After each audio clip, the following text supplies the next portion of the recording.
24, 58, 17. Jadi mau kapanpun angkanya itu. Saya tiap hari itu mencermati Sirekap. Saya rekam semua, saya backup semuanya. Data-data. Jadi ada perubahan apa, saya backup. Semua ada buktinya. Cuma terlalu teknis untuk ditampilkan. Tapi saya mempertanggungjawabkan itu semua. Dan saya siap mempertanggungjawabkannya. Ya, jadi semua ada datanya. Nah, di antara perubahan-perubahan itu yang menarik adalah pada tanggal 14 itu sengaja di hold, kemudian dimasukkan skrip. Gunanya apa? Gunanya nanti semua hal yang keluar itu akan masuk dalam perhitungan tadi. 24, 58, 17. Jadi mau kapanpun angkanya itu tidak akan bergeser dari itu. Paling naik 0 komanya, paling naik 0. Dan ini sangat tidak masuk akal. Analoginya saja teman-teman. Kalau itu quick count yang dia punya 2000 surveyor dan ada di daerah, mungkin saja waktunya bersama-sama masuk ke Jakarta. Yang ada di Aceh, yang ada di Papua masuk. Tapi kalau perhitungan manual, yang masuk itu Indonesia, misalnya bagian barat, bagian timur, itu tidak bisa diatur siapa yang cepat dulu masuk. Harusnya kalaupun masuk, misalnya di Jawa Tengah gitu, mungkin teman-teman paslon 3 mungkin bisa lebih duluan naik. Kemudian yang paslon 2 mungkin sama, paslon 1 mungkin lebih kecil.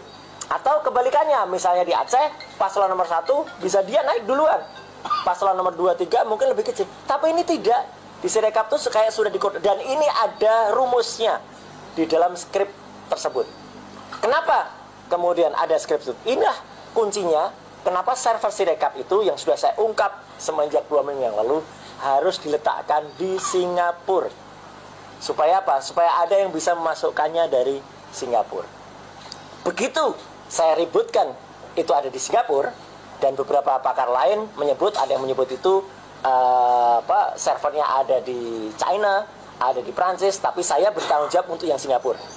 Statement China, statement Prancis bukan dari saya, ya, karena yang saya punya bukti di Singapura itu jelas ada di luar, dan itu melanggar Undang-Undang Perlindungan Data Pribadi. Nanti Pak TB bisa lebih menambahkan karena saya sudah mantan Komisi 1, beliau di Komisi 1, itu yang lebih jelas apa pelanggarannya kalau data itu diletakkan di luar negeri. Dan menariknya, ketika dia tahu melanggar Undang-Undang Perlindungan Data Pribadi, kebetulan saya masih ikut membuat waktu itu bersama-sama dengan Pak TB di Komisi 1, Undang-Undang itu nomor 27 tahun 2022, minggu lalu, diam-diam, nah ini kayak, maaf ini bahasanya agak kasar, kayak maling, diam-diam server itu dipindahkan ke Jakarta tanpa pemberitahuan resmi.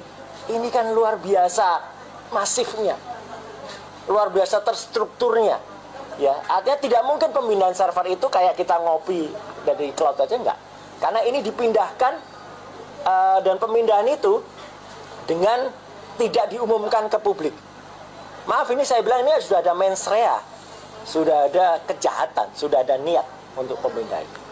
Dan yang kemudian yang penting lagi adalah ketika itu dipindahkan, mereka mencoba membungkus itu atau mereka mencoba melarikan diri dari tanggung jawab itu, kemudian selalu berkali-kali dikatakan mereka menolak untuk diaudit.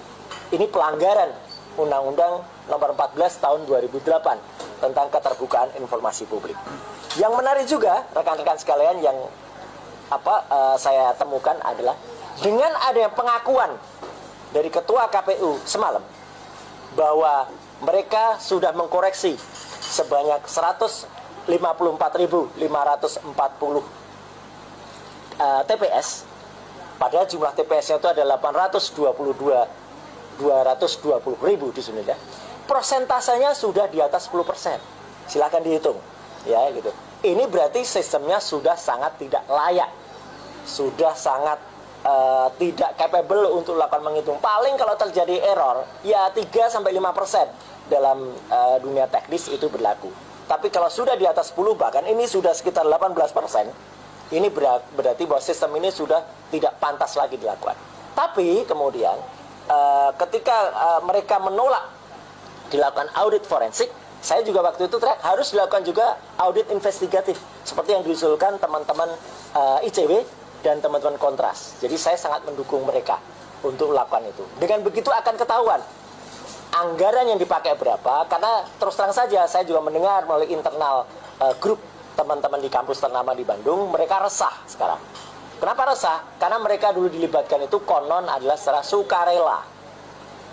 Selain tidak mendapatkan sesuatu, ternyata ada nilai yang beredar. Nah, itu urusan nanti audit investigatif. Intinya teman-teman semua, kesalahan dari Sirekap ini bukan kesalahan teknis belaka, dan ini tidak bisa dipandang hanya sebagai kuantitas belaka, ya. Tapi ini kualitasnya sudah sangat tidak layak untuk kemudian digunakan. Dan khawatirnya apa? Pattern yang tadi dipasang, pattern ada dipatok di 24, 58 dan 17 ini, itu memang sudah merupakan tindakan yang sangat tidak benar, dan itu merupakan kejahatan yang sangat masif. Nah, at last but not least, ya teman-teman sekalian, selain nanti detailnya secara rinci, saya sudah tulis juga di tulisan saya hari ini, bisa di googling. Judulnya adalah Antara TSM dan Anomali Sirekap IT KPU 2024. Presentasi saya ini atau paparan saya ini mungkin saja bisa menguntungkan pihak-pihak tertentu. Saya bilang itu keniscayaan. Saya bilang itu adalah konsekuensi dari kebenaran. Saya tetap merupakan orang yang independen, bukan merupakan bagian dari paslon 1, paslon 2, atau paslon 3. Justru itulah saya siap mempertanggungjawabkan semua data ini, ya, karena ini tidak berdasarkan pesanan, tidak, ini disclaimer saya, tidak berdasarkan permintaan. Saya lakukan semuanya secara mandiri dengan tim, dan semua dilakukan demi negara Republik Indonesia yang saya cintai.